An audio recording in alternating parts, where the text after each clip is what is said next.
Hello everyone, this is Defense Politics Asia and this is the summary for the day of 343 for the 1st of February. And start off with a missile strike reported in Russia. Ukraine have struck a pumping station at Novozybkov, oil pumping station.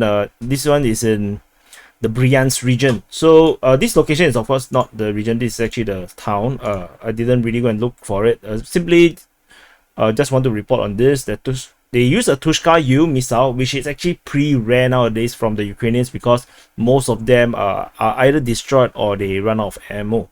So but the damage is not significant according to the pro-Russian source Ryba, but the station is temporarily de-energized, which probably is not working. The people are evacuated, but it's not destroyed. So Tochka U isn't that accurate, it seems.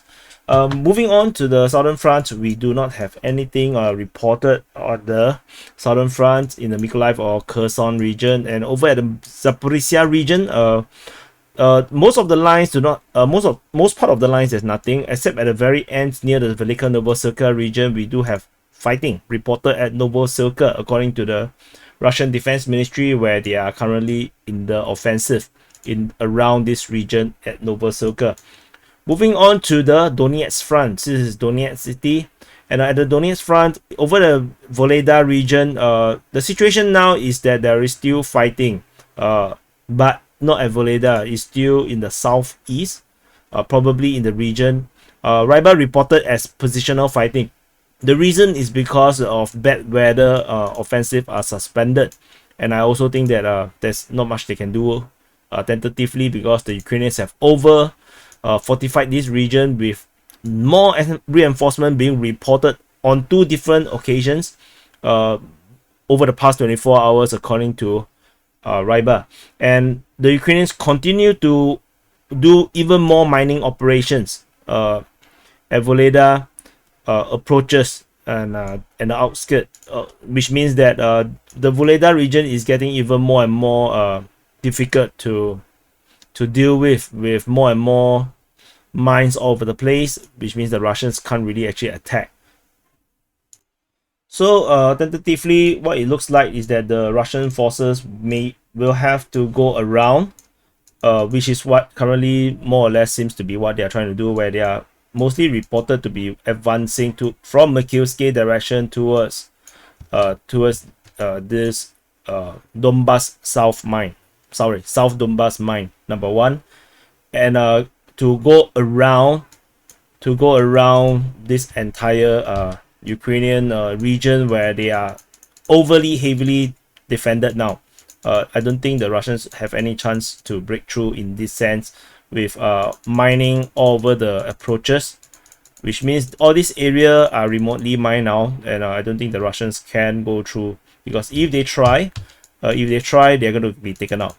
And if they try again, they're going to be taken out again, because there is also a lot of firing points within Vuhledar. So this situation is extremely difficult. This is also a problem with, if you do not take, when the Russian forces or the Ukrainian forces, when they go onto the offensive, you have to hit hard and you have to capture the objective in the shortest time possible. Because when you don't do that, reinforcement like this start to appear, and then new firing and defensive positions start to appear, and then that actually makes your offensive basically not workable anymore.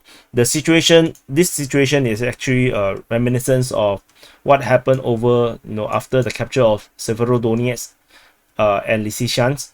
The Russian forces moved all the way to the border of Luhansk, and then they stopped, and this allowed the Ukrainians to actually reinforce and fortify the entire Siversk region, which until today the front line have not really changed, and that is already like months and months ago.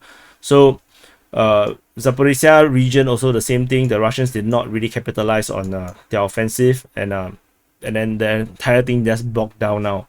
But on the upside for the Russian side, now there's more Ukrainian troops getting tied down over in the Vuhledar region, which would then not be able to use in other front lines.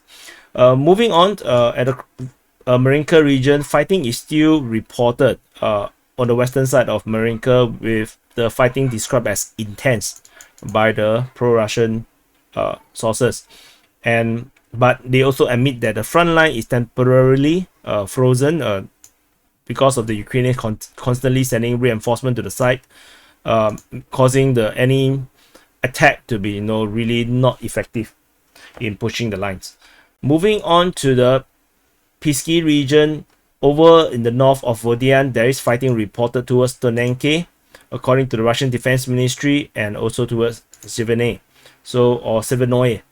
So this push is currently still ongoing, with the Russian forces moving in this direction. So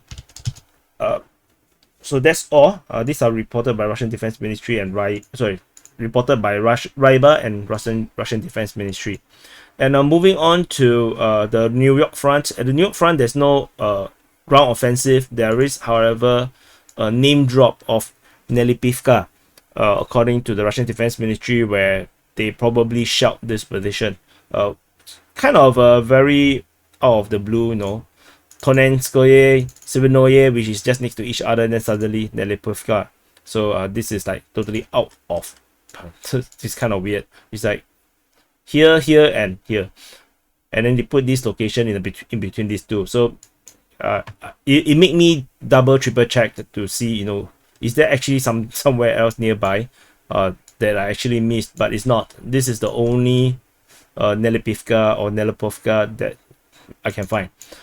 Moving on to the Bakhmut front. At the Bakhmut front, the entire fighting reported in the southern part of Klishchiivka. This is Klishchiivka. Southern part of Klishchiivka, around the Kupiansk region, is not reported. Around Mayos, is also not reported. Over the Klishchiivka region, latest information suggests, according to Ryba, that the forest northwest of Klishchiivka has been taken over by the Russian forces. And I think it might be this forest, because it doesn't sound like this forest, and because you wouldn't have described this as northeast of Klishchiivka, you probably say this as southwest of Ivanivsky or Krasna. And this is corroborated due to additional information in that they say that progress is noted towards the direction of raid. And I think I remember seeing another information, I think I didn't indicate here, where the capture of this forest actually allows them to continue to move towards Krasna or Ivanivsky. And this is also by Ryba, so which is why originally I put this icon here. Then after I moved the icon back here.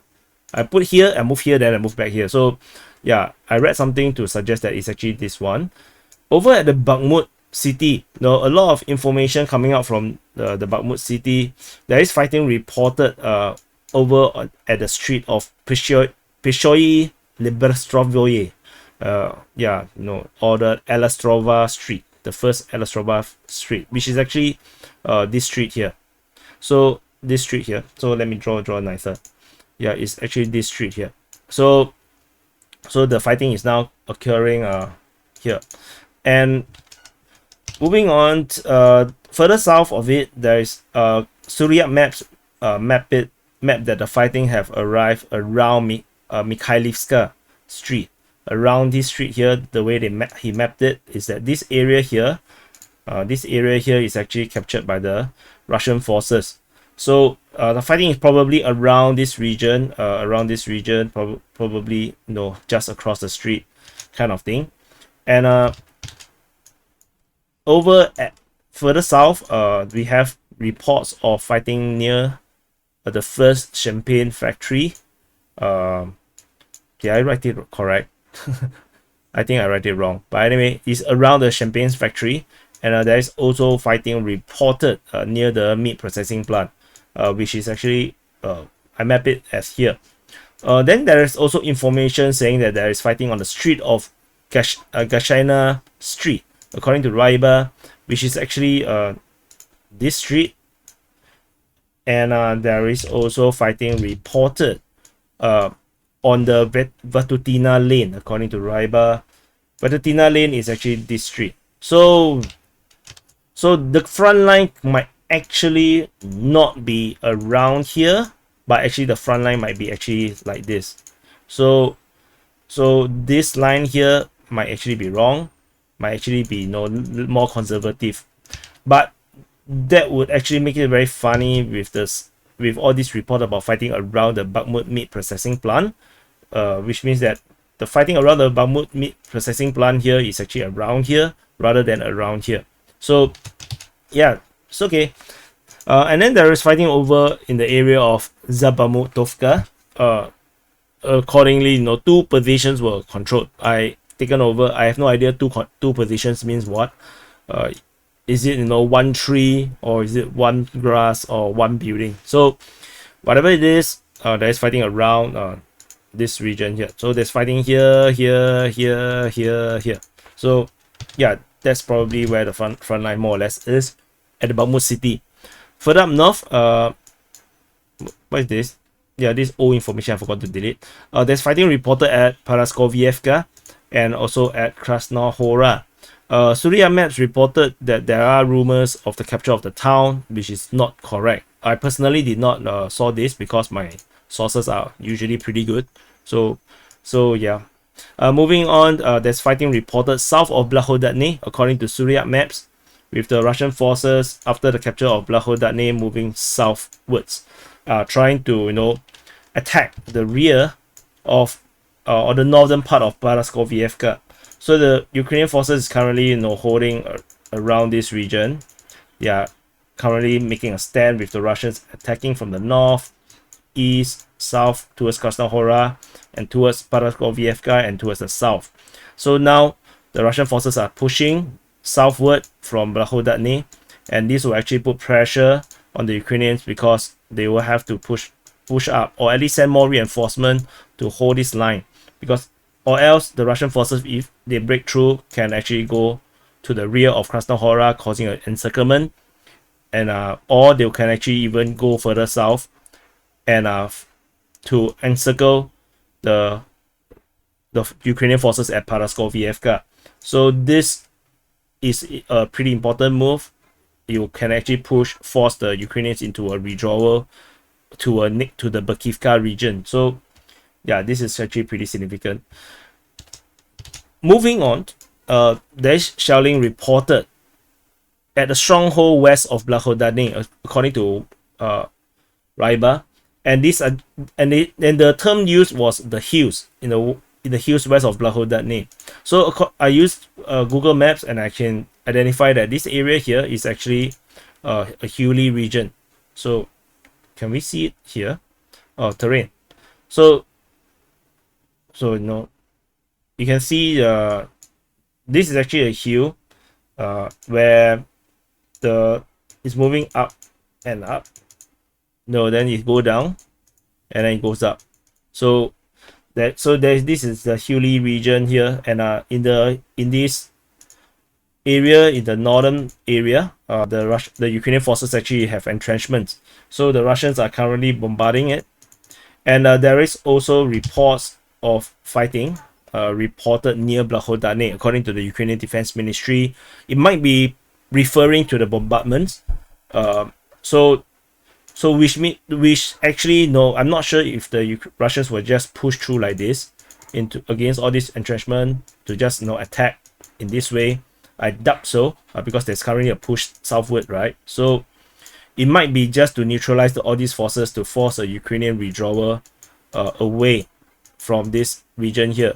According to the rumors coming from all these pro-Russian sources, is that there is severe casualties in these entrenched lines, because they're sitting there, just get bombarded. They're not doing anything, because if the Russians are not attacking, there's nothing to shoot. You're just sitting there as a sitting duck. So yeah, this is something that is currently happening over in the Blahodatne region. So moving on, moving north of Soledar, the Ukrainian Defense Ministry reported fighting towards Vasyukivka, with the Russian forces continuing to push after the capture of Sakko Ventsetti. And the Russian forces currently is doing clearing operations over at the Sakko Sakko Ventsetti region, or Sakko and Ventsetti region. They are doing clearing operation, and during the clearing operation, they are also moving towards Mykolaivka, and there's fighting thus reported in this region here.